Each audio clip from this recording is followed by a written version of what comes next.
సాహితీ yoga 30 days weight loss online class లో join అవ్వండి. మీ అధిక బరువు తగ్గించుకోండి.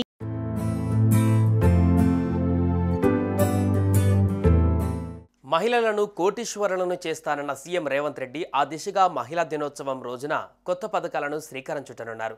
మహిళల కోసం ఒకటి కాదు రెండు కాదు పలు బృహత్తర కార్యక్రమాలను ప్రారంభించేందుకు తెలంగాణలోని కాంగ్రెస్ ప్రభుత్వం సిద్ధమైంది.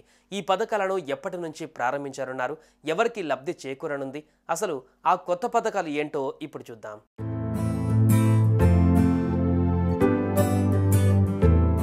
అంతర్జాతీయ మహిళా దినోత్సవం సందర్భంగా రాష్ట్రంలోని మహిళల కోసం పలు కొత్త పథకాలను ప్రారంభించనుంది కాంగ్రెస్ ప్రభుత్వం. ఈ నెల 8వ తేదీన మహిళా దినోత్సవ వేడుకలను సికింద్రాబాద్ పరేడ్ గ్రౌండ్లో నిర్వహించేందుకు ప్రభుత్వం సిద్ధమవుతోంది.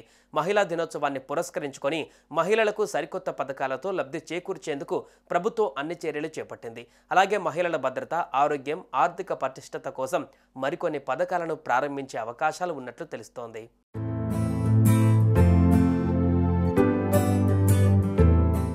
మహిళా దినోత్సవం రోజున ప్రారంభించే సరికొత్త పథకాలపైన ప్రభుత్వం కీలక ప్రకటన జారీ చేసింది. ప్రతి జిల్లాలో మహిళా సంఘాలచే ఏర్పాటు కాబోయే సోలార్ విద్యుత్ ప్లాంట్లకు మహిళా దినోత్సవం రోజు శంకుస్థాపన కార్యక్రమాన్ని నిర్వహిస్తారు. మొత్తం 32 జిల్లాలలో జిల్లాకు 2 మెగావాట్ల చొప్పున మొత్తం 64 మెగావాట్ల సోలార్ ప్లాంట్ల నిర్మాణం సాగనుంది. అలాగే మహిళా స్వయం సహాయక బృందాలచే బస్సుల కొనుగోలు చేయించడమే కాక ఆర్టీసీకి అద్దెకు ఇచ్చేలా ఒప్పందాలను ఇప్పటికే అధికారులు పూర్తి చేశారు. అందులో భాగంగా మొదటి విడతలో 50 ఆర్టీసీ అద్దె బస్సులకు పచ్చజెండా ఊపి సీఎం రేవంత్ రెడ్డి ప్రారంభించనున్నారు.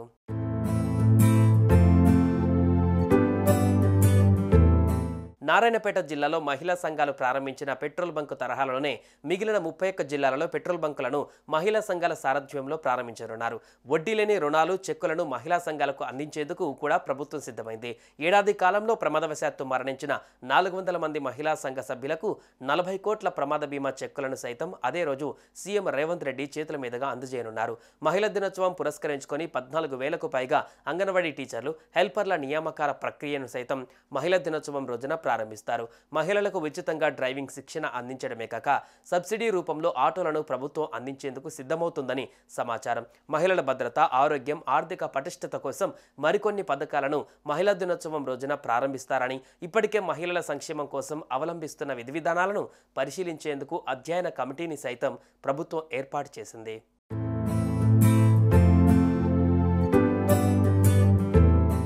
సుమన్ టీవీలో మీ పర్సనల్ అండ్ బిజినెస్ ప్రమోషన్స్ కోసం కింది నెంబర్కి కాంటాక్ట్ చేయండి.